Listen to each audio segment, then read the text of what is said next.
ময়মনসিংহের ভালুকায় মাদক বিরোধী অভিযান চালিয়ে ৩ জনকে আটক করেছে ভালুকা মডেল থানা পুলিশ। শুক্রবার রাতে উপজেলার ধামসর, টিএনটি মোড় এবং বিরুনিয়া এলাকায় অভিযান চালিয়ে তাদের আটক করা হয়। বিস্তারিত থাকছে সাইফুল ইসলামের প্রতিবেদনে।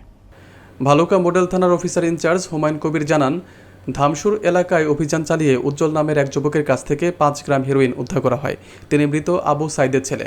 একই রাতে টিএনটি মোড় এলাকায় অভিযান চালিয়ে রবি মিয়া ভুট্টো নামে আরেক ব্যক্তিকে আটক করা হয়। তার কাছ থেকে ১ কেজি গাঁজা উদ্ধার করা হয়। তিনি মৃত খুরশেদ আলমের ছেলে। অন্যদিকে ঢাকা ময়মনসিংহ মহাসড়কের বিরুনিয়া এলাকায় পুলিশের স্থাপিত চেকপোস্টে তল্লাশির সময় একটি চোরাই মোটরসাইকেল সহ কাজল নামের এক যুবককে আটক করা হয়। তিনি কিশোরগঞ্জ জেলার মৃত মালিকের ছেলে। পুলিশ জানায়, আটককৃতদের বিরুদ্ধে মাদক ও চুরি সংক্রান্ত একাধিক মামলা রয়েছে। শনিবার সকালে তাদেরকে আদালতে পাঠানো হয়েছে। ওসি হুমায়ুন কবির আরও জানান, মাদক ও চোরাচালান প্রতিরোধে ভালুকা থানার অভিযান অব্যাহত থাকবে।